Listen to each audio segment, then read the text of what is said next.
I have been waiting for these for a very long time. This is the SteelSeries Siberia version 3, and I'm holding them.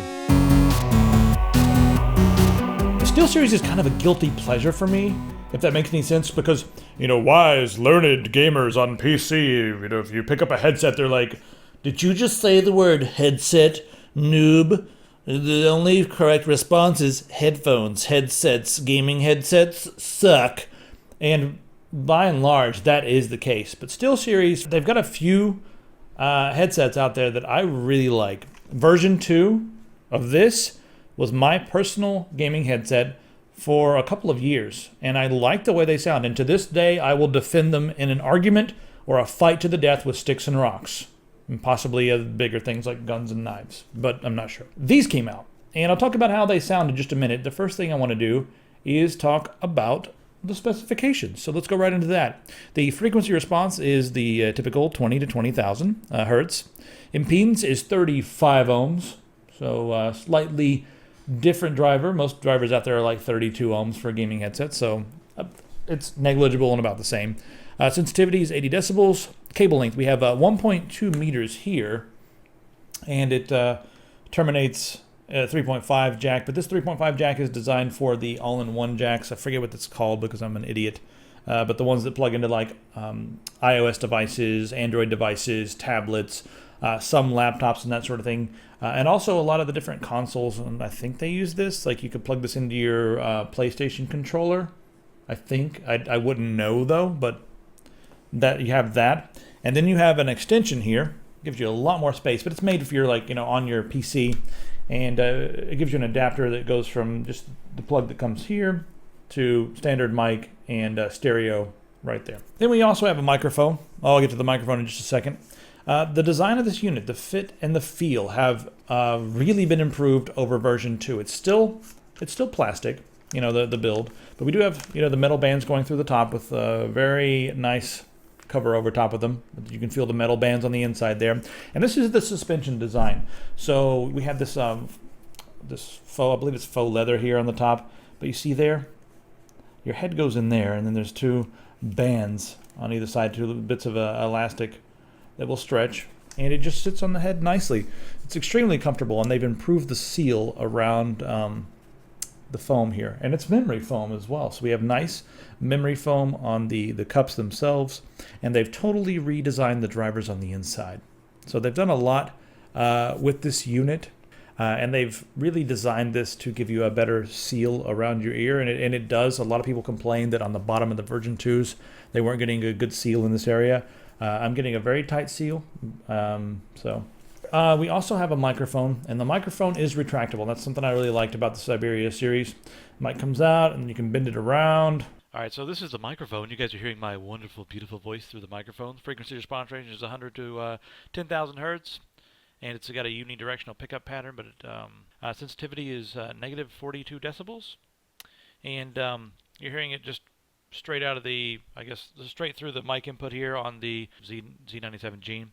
I'm going to bring up the microphone boost just a little bit. There you go, that's 10% microphone boost. Make sure it's not peaking. Because some of you guys are going to have crappy motherboards, and you're going to need to use the microphone boost. So I'll show you what it sounds like. This is with 10% microphone boost. It's going to sound a little I'm going to bring the volume down a little bit here. 20% microphone boost right now. Going on, 20% microphone boost. All right, so that's the microphone on the SteelSeries Siberia version 3. Also, there's a little mute switch right up here, just above where the microphone comes out of, so you can throw the mute switch, if someone comes in and they're accusing you of doing something and you need to yell. You need to yell right then and there and tell them, shut your mouth, I'm playing video games. We can talk about this later, but right now I'm in the middle of something important. So you just put that on mute. So let's talk about the experience as far as sound quality goes. Compared to the version 2s, these sound like a gaming headset. I was let down. The sound is very muddy. This is something I would expect from a different company, possibly not SteelSeries. Some of their other headsets, have a similar sound signature. Let me see if I can describe this a little bit for you. It sounds a lot like the The mids are amplified. There's a bit of a roll-off on the top and a roll-off on the bottom. And then the high end of the bass seems to be up a little bit, but not the low end that gives you the deep notes. So you do get crunchy sounds while you're playing games. You get good footsteps, good voice. But it just, for me, it sounds muddy. There's not a lot of clarity in the high frequencies at all. The lower end of the bass is kind of there, but it doesn't sound as tight as I would like it.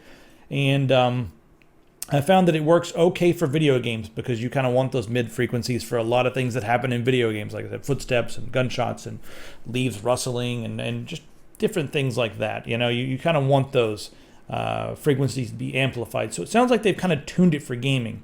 But when you get over into music, you cannot listen to this without a lot of equalization. I had to almost create the classic V in the equalizer to get a sound that I found to be somewhat pleasing. Because the mids were just way too high. And I would much rather listen to the version 2 than these any day of the week. They went in and redesigned them, and I don't know who they had redesigning them. And I don't know why everybody's giving these things like 9.5 out of 10. They probably have never listened to a real set of headphones before because these sound just like most of the other gaming headsets out there on the market. Again, hugely let down by the sound quality. If you're going SteelSeries, the fit and the feel and the finish on these is a bit better than version 2. Other than that, I like version 2 better, and mine I've had for 3.5, maybe more years, and they're still working just fine. I still prefer those to this as far as the sound quality goes, and they're just a damn good, it's a damn good headset. The other headset that I really like, also from SteelSeries, is the 9H. It sounds phenomenal. It's really comfortable. It's not as inexpensive as these. This is, I guess, decent for the money. I can't justify the sound quality, and I don't know why everyone's giving them such a good score. It's just weird to me. So yeah, a bit let down with those. Wish they'd just take the drivers out of the old versions and put them in here. Then I would be very happy. Or if they could give me a version 2 with special fit and feel in the finish. There's also the step up from this that has the USB and the lighting effects on the side, but similar. I believe it's the same drivers, if not similar. I don't have them right here, so I haven't heard them, don't know, but yeah. I also want to note this in testing. Some people will be like, "Oh, you probably plugged it into a bad, crappy, sound card or a crappy motherboard." I actually tested this with the O2 DAC amp combo, which is a very clean audio source, and yeah. So impressed with the build quality, not impressed with the sound, and you guys heard the microphone test. So there you have it. There you have it. Yes, SteelSeries Siberia version 3. Let me know what you guys think in the comments, and be sure to rate and subscribe and all the other stuff that you're supposed to do. I'm saying all the things I'm supposed to say on YouTube. That's pretty much the end of the video. I'm talking very fast right now, so see you next time.